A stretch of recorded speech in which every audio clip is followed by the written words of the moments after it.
सातवीं चुनौती,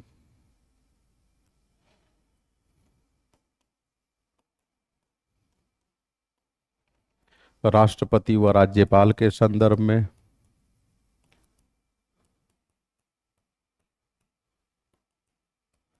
राष्ट्रपति व राज्यपाल के संदर्भ में।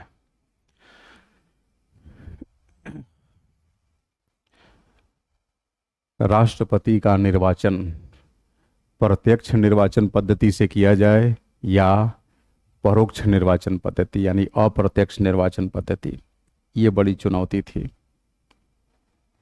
हालांकि इसे सुलझा लिया गया और अंततोगत्वा यह निर्धारित किया गया कि परोक्ष यानी इनडायरेक्ट इलेक्शन के माध्यम से ही राष्ट्रपति का निर्वाचन किया जाए।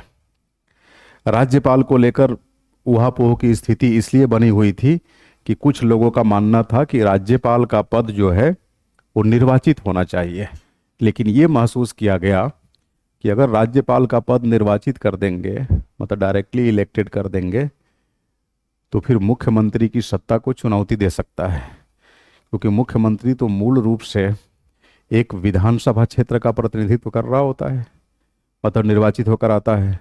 वो अलग बात है कि विधायक दल का वो नेता बन जाता है, इसलिए मुख्यमंत्री बना दिया जाता है।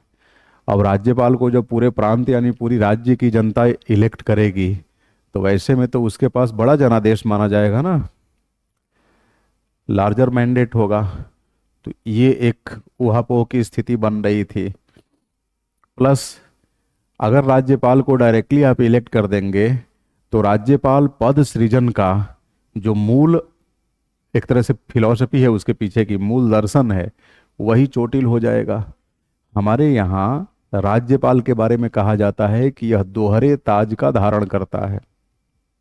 दोहरे ताज का मतलब ये होता है कि जहां एक तरफ राज्यपाल को राज्य के अंदर संवैधानिक प्रमुख की भूमिका निभानी होती है, वहीं दूसरी तरफ राज्य के अंदर केंद्र का मध्यस्थ भी बने रहना होता है। आप कह सकते हैं मध्यस्थ क्या,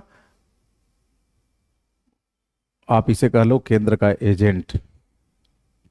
केंद्र का एजेंट तो राज्यपाल राज्य में केंद्र के एजेंट की भूमिका निभाता है, और दूसरी तरफ संवैधानिक प्रमुख की भी। ठीक है, तो यही कुछ महत्वपूर्ण चुनौतियां हैं जो संविधान सभा को झेलनी पड़ी, है ना। मुझे लगता है कि इतनी सारी चुनौतियां अगर आप अपनी जेहन में रखेंगे तो बड़ी आसानी से संविधान सभा के समक्ष व्याप्त चुनौतियों का लेखा जोखा प्रस्तुत कर पाएंगे। क्या मैं सही हूं? आप मेरी बातों से सहमत हैं? तो अब तो आप लिख पाएंगे ना कि हमारी संविधान सभा को संविधान निर्माण के दौरान किन किन चुनौतियों का सामना करना पड़ा। हाँ, चलिए ठीक है।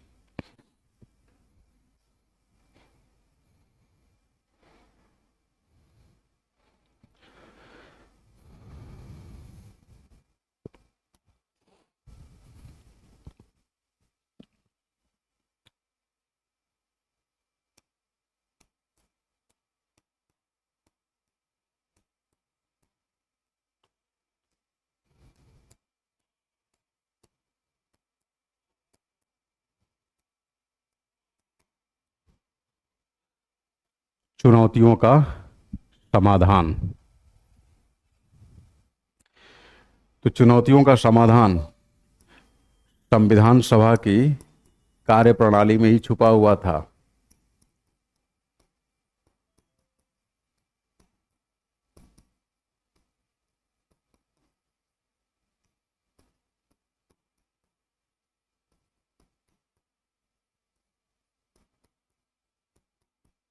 तो सवाल ये उठता है कि संविधान सभा किस तरह से कार्य करती थी।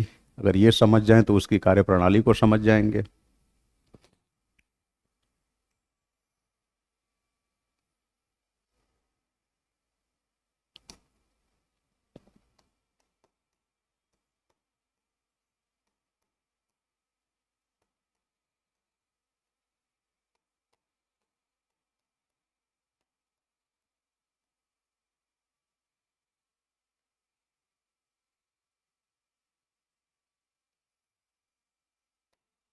इसको बोला गया डिसीजन थ्रू कंसेंसस, सर्वसम्मति से निर्णय। और दूसरा है एकोमोडेशन ऑफ आइडियाज।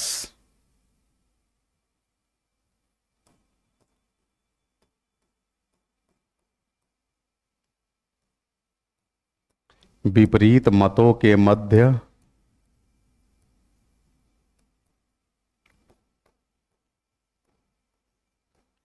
समन्वय अथवा सामंजस्य। ध्यान दीजिएगा, संविधान सभा की पहली ही बैठक में जो 9 दिसंबर 1946 को आयोजित की गई थी, तब डॉक्टर सच्चिदानंद सिन्हा संविधान सभा के अंतरिम अध्यक्ष निर्वाचित हुए थे। हमने पिछली क्लास में ही पढ़ा है। यह तय हुआ था कि संविधान सभा बहुमत के आधार पर निर्णय लेगी, मतलब सामान्य निर्णय बहुमत के आधार पर होंगे, विशिष्ट निर्णय विशेष बहुमत के आधार पर होगी, मतलब बहुमत के आधार पर ही निर्णय होंगे। अब संविधान सभा में थे तो सारे कांग्रेस के ही, है ना। 99% तो वही थे इलेक्टेड में, देसी रियासत वाले मान लीजिए, थोड़ा उनसे अलग मान लीजिए, तो बहुसंख्यक तो कांग्रेस ही थे। स्वयं कांग्रेस ने आगे बढ़कर कहा कि नहीं, हम चाहते हैं कि बहुमत के आधार पर निर्णय ना हो, सर्वसम्मति के आधार पर निर्णय हो। अगर मान लीजिए कि संविधान सभा के कॉन्स्टिट्यूएंट असेंबली के 99% मेंबर्स चाह रहे हैं कि प्रोविज़न P1 के कुल 4 फीचर्स हैं, 1, 2, 3, 4, इन चारों फीचर्स को जोड़ा जाए, और कॉन्स्टिट्यूएंट असेंबली के ही 1% मेंबर्स का ऐसा मानना है कि नहीं, P1 यानी प्रोविज़न 1, प्रावधान क्रमांक 1 को संविधान में जोड़ा जाए, लेकिन इसके चौथे फीचर को ना जोड़ा जाए। इसका मतलब कि सर्वसम्मति कायम नहीं हुई। भाई, P1 को संविधान में जोड़े जाने को लेकर सर्वसम्मति कायम नहीं हुई आदित्य। तो बहुमत देखा जाए तो बहुमत के आधार पर तो फट से निर्णय हो जाए, 99% जो चाह रहे हैं वही मान लो। लेकिन स्वयं कांग्रेसियों ने कहा, है ना, कि नहीं, हम सर्वसम्मति से निर्णय लेना चाहते हैं। तो अब सर्वसम्मति का मतलब ये हुआ कि अब इन 99% लोगों का यह दायित्व तो बनता है कि इन 1% लोगों के साथ डिबेट, डिस्कशन इत्यादि के माध्यम से आप इन्हें कन्विंस करिए, इन्हें समझाइए, इन्हें विश्वास में लीजिए कि जो प्रावधान संविधान में जोड़ा जा रहा है, इसकी चौथी विशेषता भी उचित ही है, अनुचित नहीं है। और अगर बार बार समझाने के बावजूद भी इन 1% लोगों को यह विश्वास में नहीं ले पाए, तो फिर भैया P1 का जो चौथी विशेषता है, इसको खारिज करिए और केवल 3 विशेषताओं के साथ ही P1 को शामिल करिए। अगर ऐसा निर्णय हुआ तो बताइए इसे क्या बोलेंगे? सर्वसम्मति से लिया गया निर्णय। मेरी बात समझ पा रहे हैं? और अगर मान लीजिए ये 99% लोग इन 1% लोगों को P1 की चौथी विशेषता से भी सहमत करा दिए, तब तो वेल एंड गुड। अब बताइए, इस तरह से निर्णय लिया जाएगा संविधान निर्माण के मुद्दों को लेकर, आपको नहीं लगता कि वो निर्णय कितना शानदार साबित होगा? इसीलिए तो कहा जाता है कि हमारा संविधान जितना पुराना हो रहा है, इसकी प्रासंगिकता उतनी ही बढ़ती जा रही है। दूसरी बात, विपरीत मतों के मध्य समन्वय या सामंजस्य कायम करने की प्रकृति, यानी हमारी संविधान सभा अलका इस सेकंड पर्सपेक्टिव को भी फॉलो कर रही थी संविधान निर्माण के दरमियान। जैसे देखो,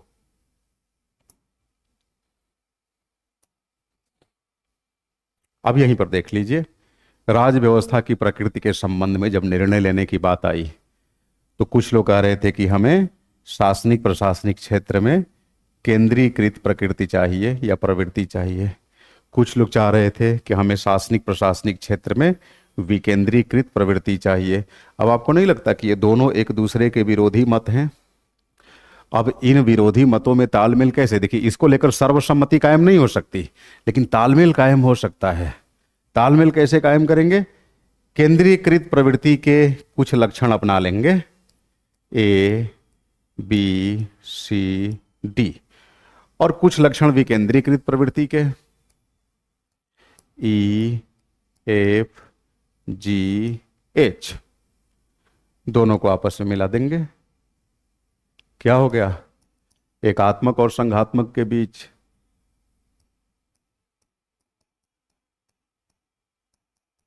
अर्ध संघात्मक। एकात्मकता के भी लक्षण अपना लिए, संघात्मकता के भी अपना लिए। अब बताइए, दोनों विचारों के जो पोषक थे, दोनों विचारधाराओं के जो समर्थक थे, अब आपको नहीं लगता कि उनमें तालमेल कायम हो जाएगी? समन्वय कायम कर देने से। Khushi, Archana, Pranita, are you getting these points? Fatima, yes, good good. तो अब देख रहे कैसे, इसका क्या मतलब हुआ? विरोधी मतों के मध्य समन्वय कायम करना। ठीक है, एक और एग्जाम्पल जो हम लोग पढ़े हैं चुनौतियों की श्रेणी में, वही देख लेते हैं। देखो, अब देश के विकास के लिए आखिर किस प्रतिमान का चयन किया जाए? तो आपको नहीं लगता कि देश के विकास को सुनिश्चित करने के लिए जिन प्रतिमानों पे बात हो रही थी, उनमें से एक तो प्रतिमान था आपका पूंजीवाद, है ना, ये पूंजीवाद। दूसरा प्रतिमान क्या था? समाजवाद, ये पूंजीवाद हो गया।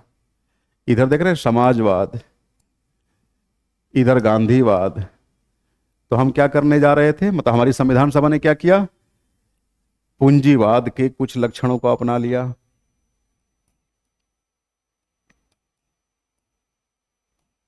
पूंजीवाद के कुछ लक्षण प्लस समाजवाद के कुछ लक्षण अपना लिए प्लस गांधीवाद के,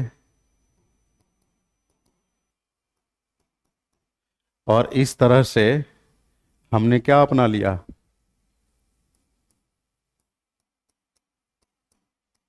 मिश्रित अर्थव्यवस्था। जाओ सब खुश रहो।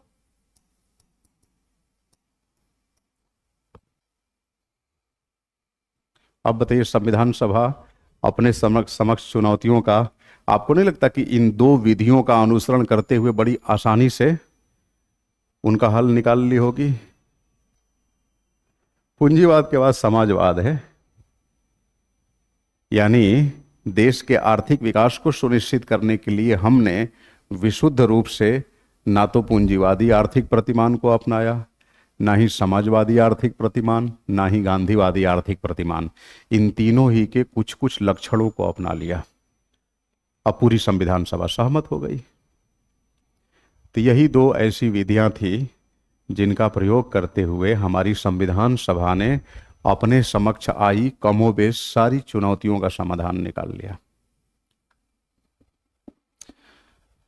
है ना। तो हम लोगों ने अभी तक क्या पढ़ा?